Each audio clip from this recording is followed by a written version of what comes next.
Get ready to be a fly on the wall as I ask all sorts of Yelp questions to Emily Washcovick, who is the small business expert at Yelp. And we go there. I'm asking these questions that I've heard from retailers over all these years because there can be frustrations with Yelp. We're going to answer it all in this episode. You're also going to learn how to optimize your profile. I think there is so much missed opportunity when it comes to Yelp for retailers to show up not only in Yelp search results, but Google search results too. And this is all free stuff that you can be doing to increase your visibility for your store. So why wouldn't you be doing this? It's no-brainer things. It's easy. We talk you step by step through doing it all. Plus, we talk about how the right way to get reviews and the wrong way to get reviews, because you can be penalized for those things. And there's some things that you might learn in this episode that you had no idea how it all worked, like the behind the scenes of how Yelp is doing all this, showing the reviews that they do, how they're deciding what the consumer sees. It's a really interesting episode that I think is going to give you a lot of clarity when it comes to how you should be using Yelp. Emily also breaks down some of the metrics that you should be measuring within your Yelp platform. They give you some great data in there, which you maybe are not using and you should be. And she also has some really great resources in our resilience round. So before we dive in, let me tell you a little bit more about Emily. As Yelp's small business expert, Emily is meticulously focused on helping local business owners succeed and grow. Her expertise lies in customer engagement, reputation management, and all things digital marketing. Through speaking engagements and thought leadership, Emily shares industry insights that entrepreneurs in any business category can leverage for the growth and well-being of their businesses. She is also the host of Behind the Review, a podcast from Yelp and Entrepreneur Media, where each episode features conversations with a business owner and a reviewer about the story and lessons behind their interactions. Go check out her podcast, and we also talk about it on the show. She also has an open invitation for anybody who'd like to apply to be a guest. And I just want to say, we met Emily, my team, Pauline and Steph, were speaking at the same show she was at in Kentucky last year. And my team just fell in love with Emily and was like, she has so much information that can really help retailers. And so when we launched this show, Pauline's like, we got to get her on the show. So we're just honored for her time and expertise, and let's dive into this episode. Welcome to Rooted in Retail, the show that's dedicated to helping independent retailers thrive in today's ever-evolving retail landscape. I'm your host, Crystal Vilkaitis, and I'm thrilled to have you join me weekly as we explore topics that are vital to the success of your store. From marketing to mindset, money to merchandising, sales to leadership, we'll cover it all. Each episode features interviews with industry experts and accomplished retailers who share their real-life insights and actionable advice. Get ready for a great conversation on how to build your dream business with Rooted in Retail. Emily, welcome to Rooted in Retail. I'm thrilled you're here. Thanks so much for having me. Really happy to be here. Yeah, this is going to be a great conversation. We get a lot of questions about Yelp, and I feel like you're going to demystify Yelp for us a little bit on this call. My favorite thing to do. I think that a lot of people, me included, think of Yelp as a restaurant platform, but I know that it has a lot of retail advantages. So will you talk about that? Absolutely. So I think the biggest thing to know about Yelp is we think of it for food first because we eat 3 times a day, right? We probably need a roofer or go to a retail shop a little less frequently. And so that's what we think of. But in reality on the platform, retail is one of our highest reviewed categories. Home and local services lead the charge there, restaurants shortly following, and retail is just a percentage or two behind that. So really right there at the top of the game on Yelp. And when I think of Yelp, I think of it in 2 different ways. I think of it for the user that goes directly to Yelp when they want to search for anything reliable or trustworthy. We have those people. They go to Yelp for everything. And then I also think of Yelp as this big search engine that can help power your business on the internet. right? So if you do a search for a gift shop in your local city on Google, Yelp is going to be one of those top natural results there. And so whether you're thinking about getting in front of our users who come to us first, or just being found on the internet for basic information like when you're open or where you're located, Yelp is one of those free tools that can really help you get that presence and be found when people are looking in your area. And that's so important because it can be really hard to optimize our websites to be top of those results. But Yelp has all of this search engine juice that I call it, like gives you that ability to show up higher. So we want to make sure that we have an optimized profile. So Emily, will you tell us, because I would imagine that if you have an optimized Yelp profile, that's going to help you show up in the Yelp search results as well as when people are Googling. So can you take us through kind of how the Yelp algorithm works and what retailers can do to optimize their profiles? Yes. So I think a lot of people think Yelp is a site that consumers put information and I'm just kind of a bystander, or I'm someone who can read it, but I can't do much. And that's so not true. A vast majority of what business owners can do on Yelp is free. And by just doing profile completeness, they're going to help themselves be found more online. So a couple of quick things. The first is having that business name, address, if applicable, hours correct, right? We want those to be on there and we want to know that they're accurate. But then if you fill out your about section on Yelp, adding information about who your business is, what types of products you carry, maybe what your niche offerings are, those keywords and phrases in your about section, as well as in your photo captions, help you appear more in search results.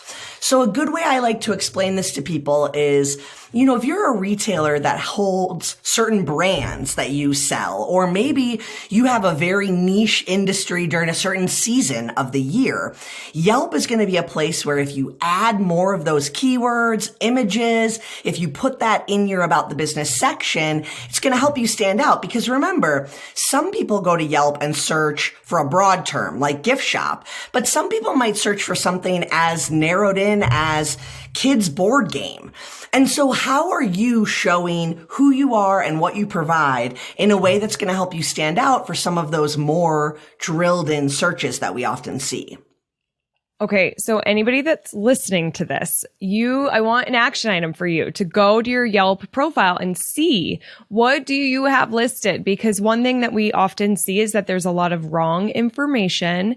And then I think there's a massive opportunity for retailers to do exactly what you're saying, put in more of those specific things that you sell, those consumer known brands, because people are searching. And whether it is on Yelp or on Google, Yelp, your profile is going to help you display on Google. So we want to make sure that those keywords are there. So make sure you're doing your homework and look to see, because I also feel like sometimes we don't even know what's on our Yelp profile. People don't know how to claim it, which is a big thing too. Yes. Now, one thing I'll say, we can do it for you at Crystal Media through our Get Listed services.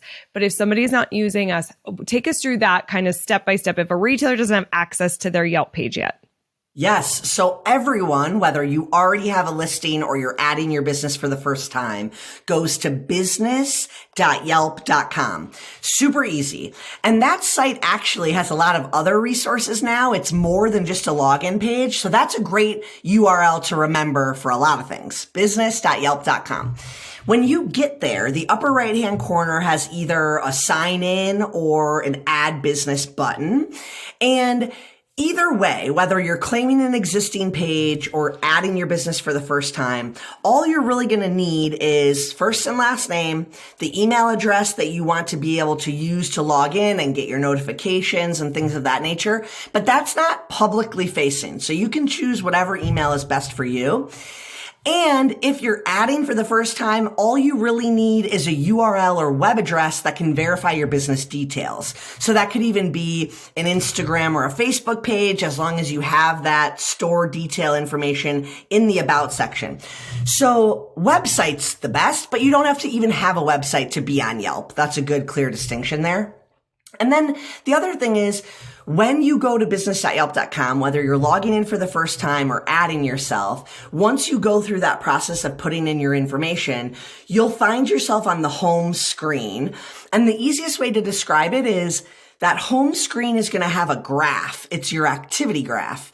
And we'll show you data for how many people have looked at your page. Do they call you? Do they map directions? For up to 2 years' time, depending on how long the listing has been active. And then on the left-hand side is a big toolbar. I call this the navigator. It's all the different areas of your profile you could click into, make a change, respond to a customer. So that really is the core spot right there. And I also tell people when you get into that business user account, we have all the prompts to walk you through profile completeness. So you can just read and follow the click-throughs, or you can X out of those and kind of go at your own pace. But that is built into the system. We have that self-service tool helping you know what areas need to be filled out, added, or completed to help you be found. Okay, love that we have all this information in there. So if you haven't logged in, if you do have your profile and you've claimed that, log in to get that data. So what are some of those key data points that you think retailers should be looking at? Yeah, I think every retailer has a different opinion about different leads, and we can kind of break that down. For example, if I'm a store that deals with a lot of foot traffic and I want people through the business, that mapped direction is going to be a valuable lead to me, right? That's a behavior I really care about.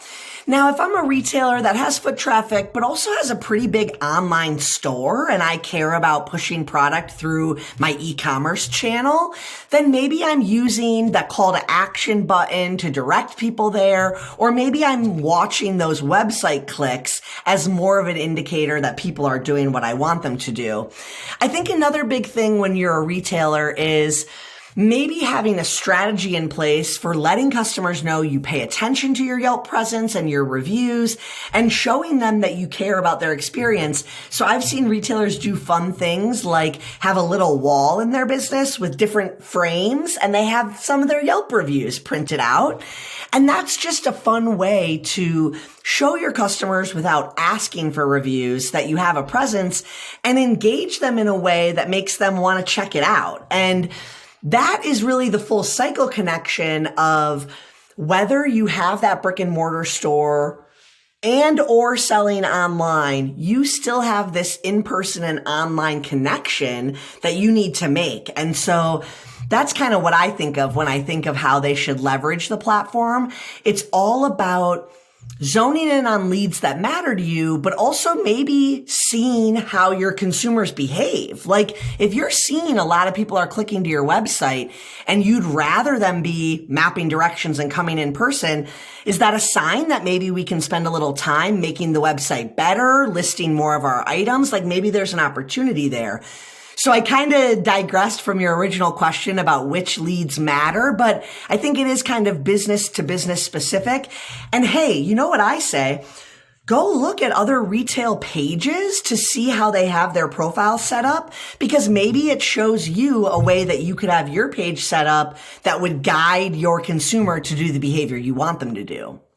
Yeah, you could totally use it for competitive research. Preparing for this, I was thinking that that is a really good idea of plugging in different keywords and search terms that people would be using to find your store and seeing what does come up and where are you missing out on different opportunities to get that visibility. It's all about that visibility. And then we've got those metrics to see, okay, how are these people converting? Are they coming into the store, getting those directions or shopping online? Love the idea too of the review wall and showcasing that social proof and really leveraging those reviews. Like it's not like somebody just leaves a review on a retailer's Yelp page and then that's it. We don't do anything with it. And it helps on Yelp, users of Yelp read it and may determine if they're going to shop there or not. But let's really leverage those in other ways. So that's so smart.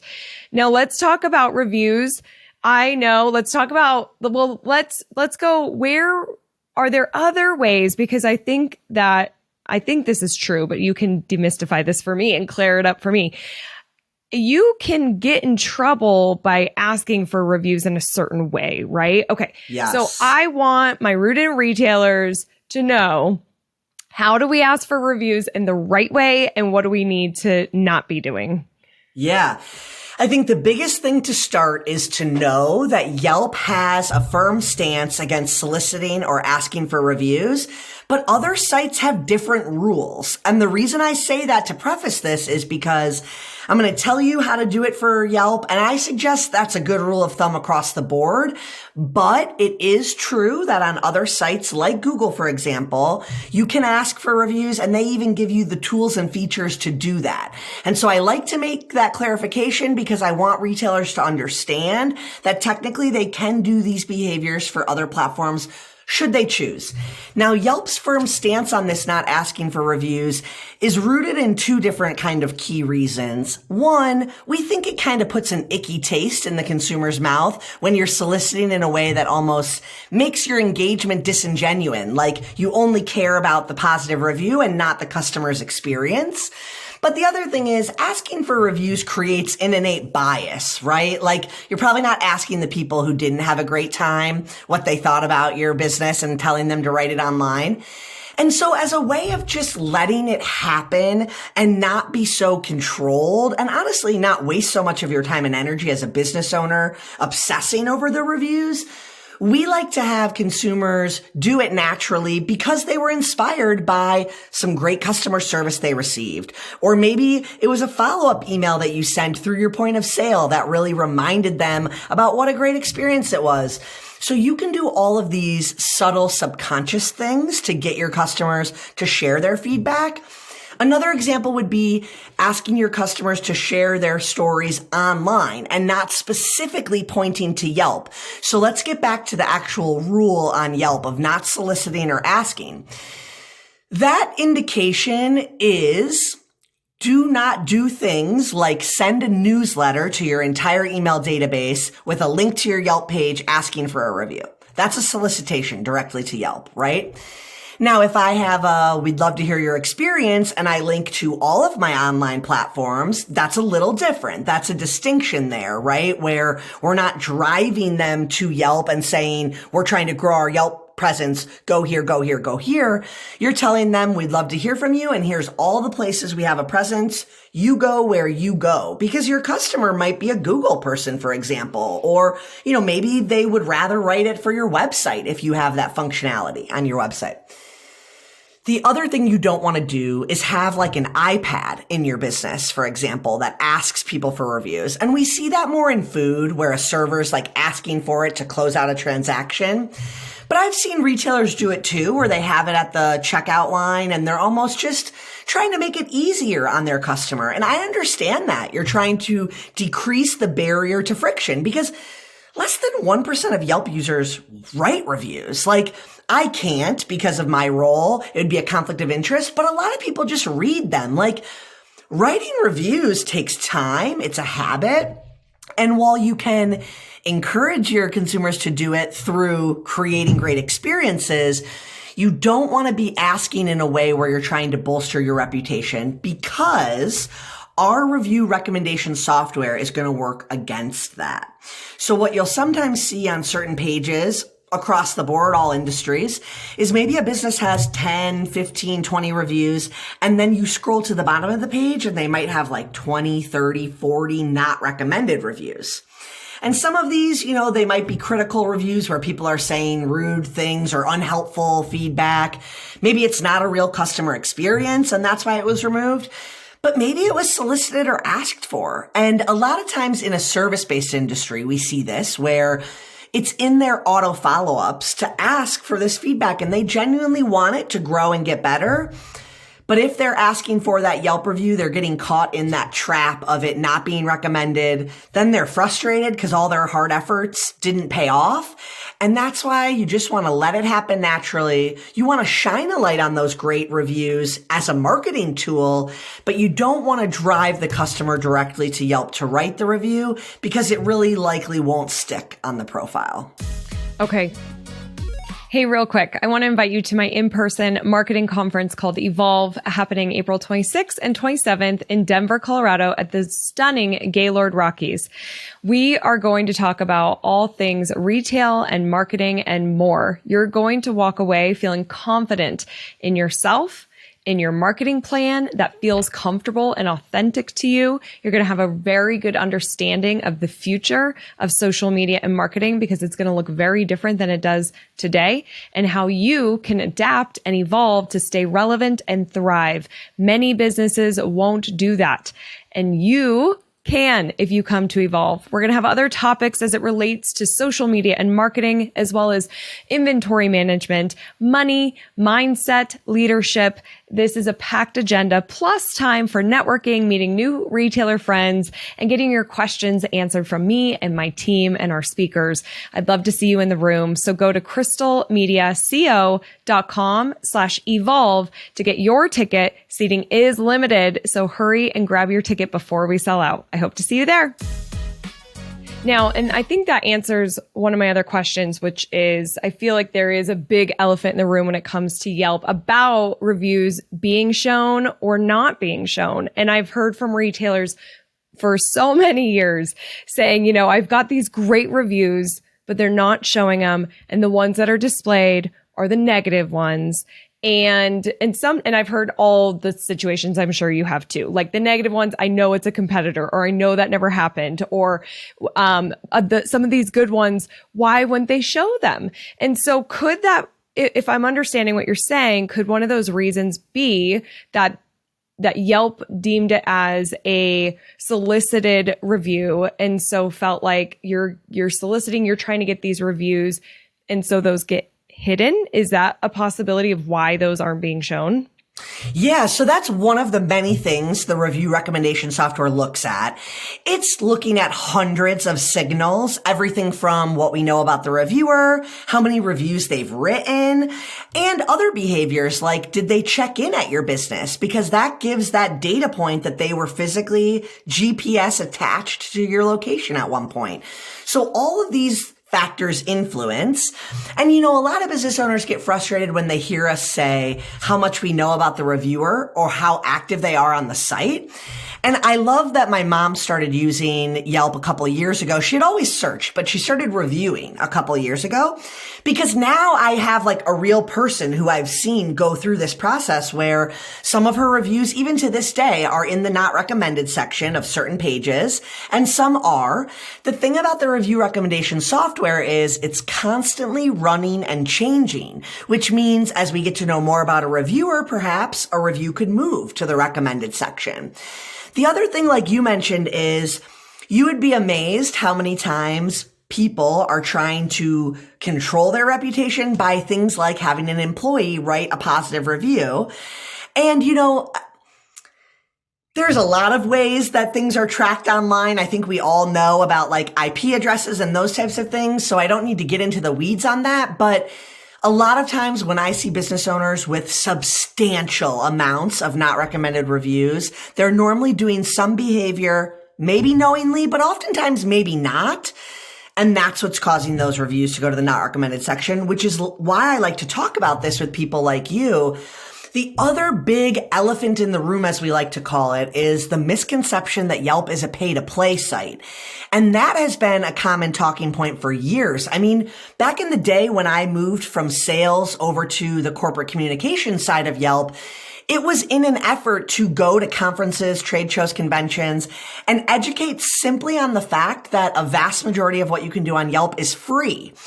Sure, you can pay to advertise, get your business displayed at the top of the page or on competitor pages, but everything from claiming your page, responding to reviews, adding photos, all of that is free to do, and there's no amount of money you can pay to get negative reviews removed or get positive reviews added, and that is a big misconception. And we don't ever hide reviews. That's another misconception. These reviews in the not recommended section are still displayed at the bottom of the page. You have to click into the section to read them, but they are are all there unless they go against content guidelines or terms of service, in which case they're removed, but you can still see the reviewer name, the star rating, and then the text is blurred for those ones that, maybe include hate speech or, break our terms of service in some other way. The other thing I would say is our review recommendation software is not the only barrier to defense on Yelp. We have a human moderation team as well. And so business owners, consumers, anyone can flag a review on Yelp. When you flag a review, you have a drop down of about 9, 10 options why you're flagging. For example, review was written by someone affiliated with the business or does not reflect a real consumer firsthand experience. These are some of the reasons. The first reason, which is does not contain factual information or something of that nature about is not factual. You don't want to choose that one because Yelp is never going to take sides on a factual dispute, right? We can't chase down all of these he said, she said. However, the most important thing a business owner can do rather than becoming obsessed with getting a critical review removed is to respond. And I've been saying this for years, but at the end of last year, we actually released some research about the correlation between what you do on your online profiles and how much consumers trust you. And one of the two key things we found was businesses that reply to reviews in general are more trustworthy to a consumer. But even more importantly, 87% of consumers say that they're likely to look past a critical review if a business owner has responded and addressed the concern. And so what that tells me is we don't necessarily even want to get the negative review removed because criticism builds trust. It shows that you're serving a mass amount of people. Like, consumers are smart. They know you can't please everyone 100% of the time. You have staff most likely who sometimes have a bad day. Things happen. And so instead of becoming obsessed with taking things down or getting more reviews added to your page, you want to engage with the ones you get. Respond to the positive reviews and welcome those people back. Respond to the criticisms and address them to show that you care. And when you're responding, you're not even really responding to win that consumer over. You're responding to reflect your customer service practices to all future consumers. The last thing I'll say on this point, Crystal, is, a lot of business owners fear online review sites, not even just Yelp, just online reviews, because they fear the negative. They think that online is a place customers go to complain. They think it's unfair that a consumer doesn't just ask to talk to them in person, which I totally get. That does feel like an ambush sometimes. But on Yelp, we have more 5-star reviews than 1, 2, and 3-star reviews combined. And that just shows you that consumers overwhelmingly want to share the places that they love. But things do sometimes go wrong. You described in the beginning when you were prompting this question, business owners who say all their positive reviews are gone and only the negative ones stay on their page. 90, 95, 99% of the time when I meet a business owner who tells me that, often at a conference or something, I'll say, okay, let's pull up the page. Let's take a look at what's happening. And likely, they actually often have a really great star rating, and they have good reviews, and they have 1 or 2 negative reviews that they could repeat to you verbatim, and they've read probably 30 times, and they've responded to them angrily in their sleep, and all of the other things. But they are focused on that negative and getting it removed instead of seeing that greater picture. And the absolute worst thing you can do is not engage with any of your reviews because you're afraid or frustrated with the criticism.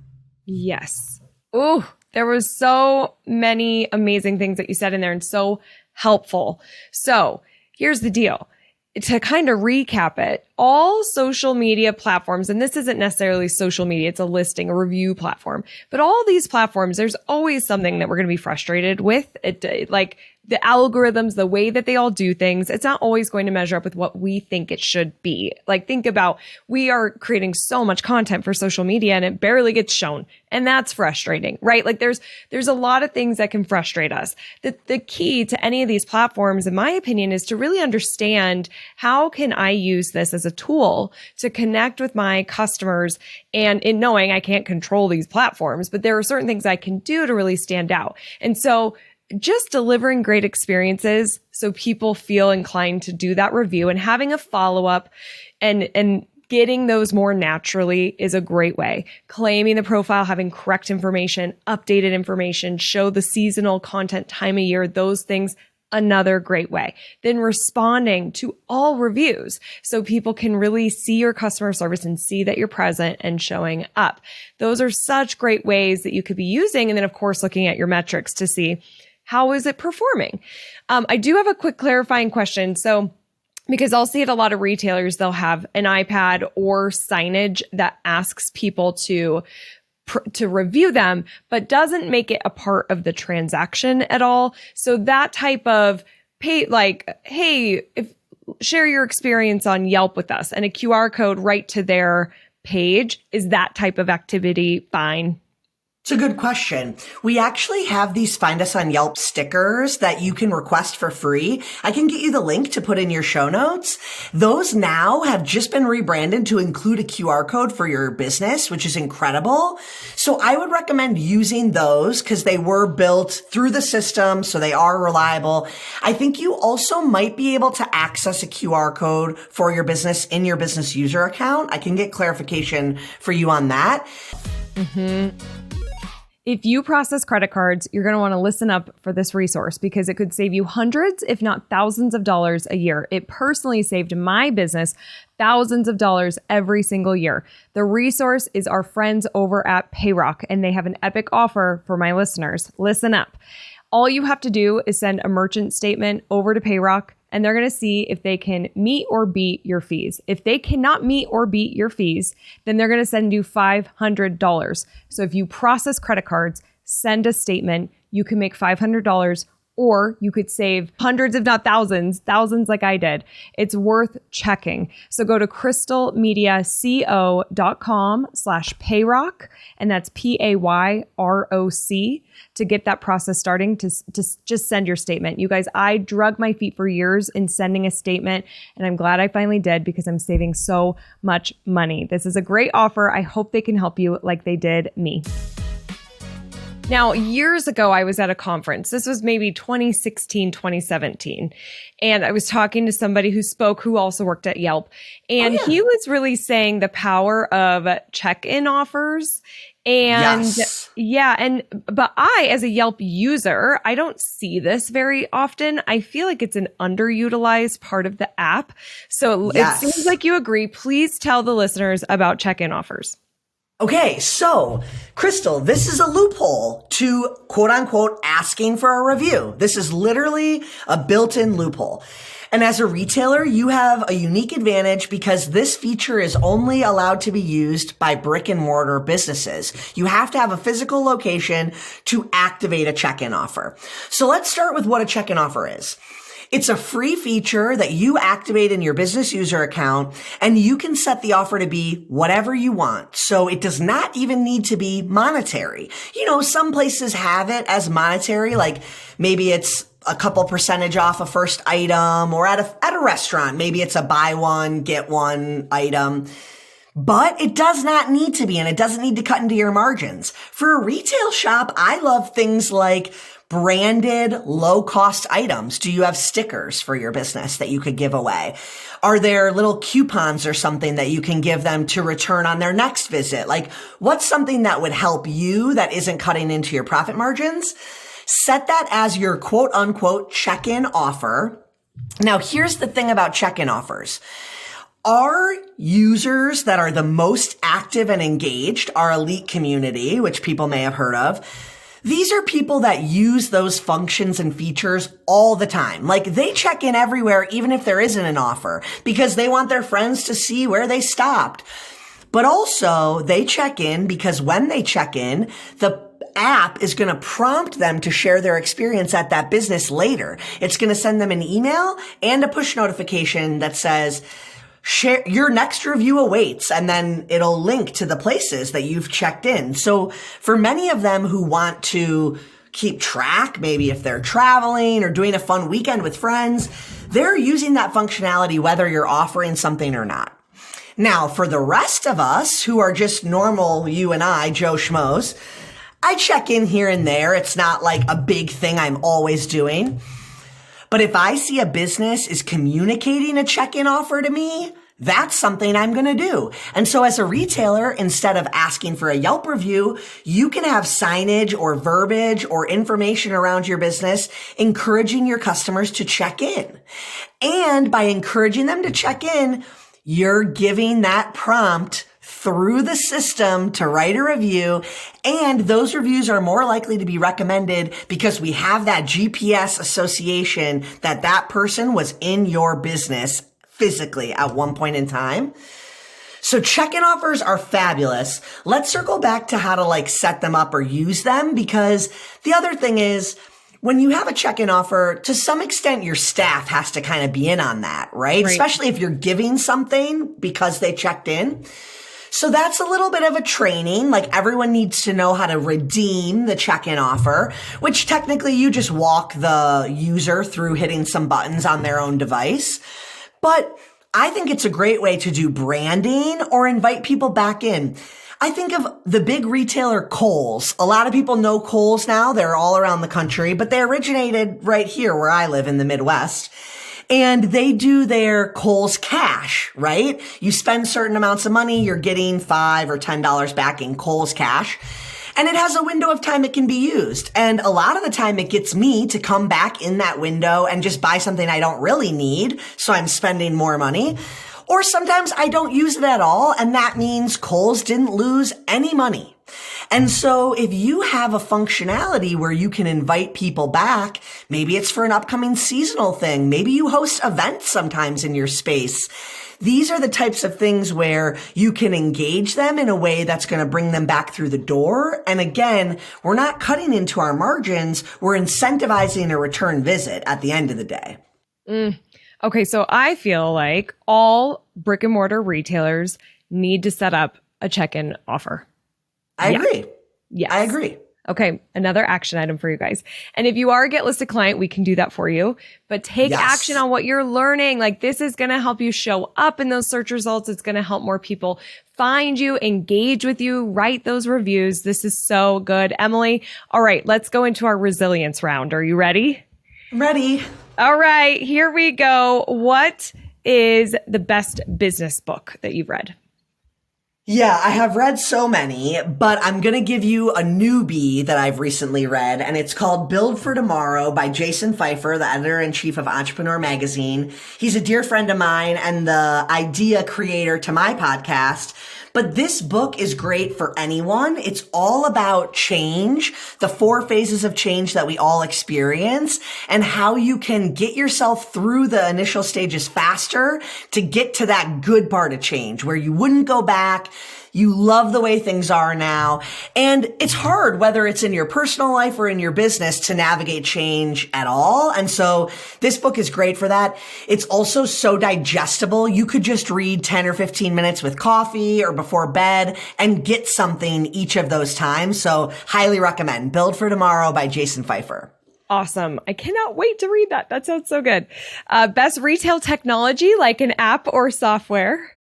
Really good question. Normally I would give you a crazy app or maybe a POS that I think is cool, but I'm going to say the camera app on your phone. I think so many retailers have this huge visual appeal to their business, and they're not showing it online because they're afraid it needs to look perfect. It doesn't. Pull your phone out, take some pictures, do some videos maybe, show your customers behind the scenes or what it's like inside your 4 walls. And you just do that by whipping that phone out and then get that Yelp Business Owners app so you can upload those photos directly from your device. But again, some retailers will think, well, Emily, how many photos of inside of my store am I really going to take? Well, I mean, photos of all the different types of items you offer, right? If it's seasonal, like what are the different things that are going to bring me in? We need to be adding content to our pages, and that can be done as simply as opening that photo app on the phone.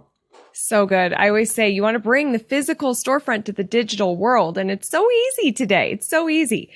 Okay, how do you keep up with the ever-changing retail landscape? I like to follow a lot of different folks on social. I will say interacting with folks like your team at expos is always great. And, I think that if you're following some people on LinkedIn and Instagram, maybe you have a couple newsletters that you're subscribed to. We have our business newsletter at Yelp. I subscribe to some other ones like, the Skim. Anything where you can just get examples of what other people are doing. As a retailer, I would say join those associations and those chambers. Even if you can't always physically go, getting those emails in your inbox or just having that association can be great for getting you more connections, resources, and tools that you can leverage. Awesome. Because retail is ever changing, how do you recharge your batteries? Yeah, I mean, rest and recharge are so important. I personally have some mental health things in my life that have caused me to prioritize that. I live with bipolar disorder. And so for me, I have to start every day walking my dogs outside. Rain, sun, shine, whatever. We at least get out there for a good 20 minutes, but most days about an hour and a half. And I used to think I didn't have that kind of time, but I'm more effective at my desk when I do that in the morning.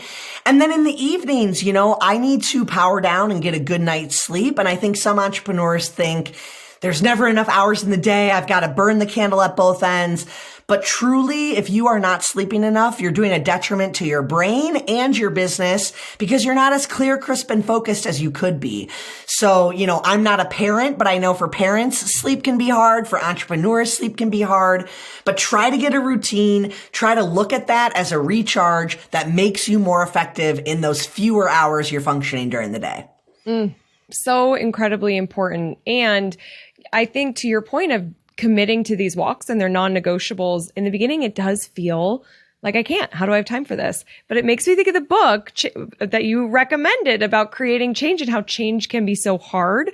But once we commit and make it a priority and do it, then we have created a new habit. And so it is so possible. I think these are such great tips, Emily, to help retailers be stronger, rooted in success. What's a foundational best practice as it relates to local listings or retailers' reviews?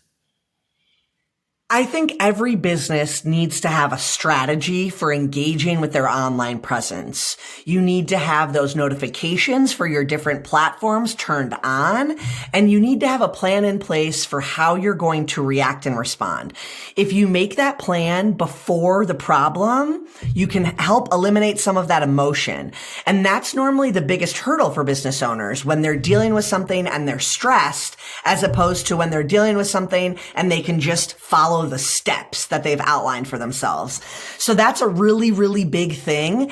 Having a plan, having a strategy, and allowing yourself to eliminate that emotion so that you can be strategic. And that's how you need to look at that review engagement. It's a strategy move. It's not about that individual customer. It's about the reflection of your brand digitally that you're already working towards in your business. Awesome. Finally, what do you think the future of independent retail looks like? I think that after the pandemic, and I say after like it's over, but it's really not. It's been this phase into new evolutions, right? But every retailer nowadays has to have some form of digital transaction possible. And I have to tell you, I've talked to a couple retailers in the past few months who still are digging their heels in. They want to show people what they have in store online, but they don't want to let people buy it online.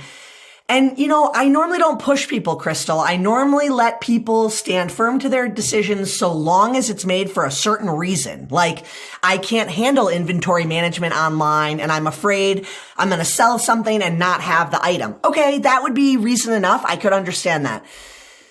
But nowadays, you have to let them transact on at least something online because so many people want to support you, whether it's because you're a women-owned business, you're local to their hometown, you're a Black-owned business, you serve the LGBTQ community, whatever it is that is attracting people to you. Why are you going to force them to walk to your brick and mortar to spend money?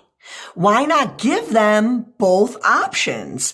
And when you're thinking of both options, that can include Instagram.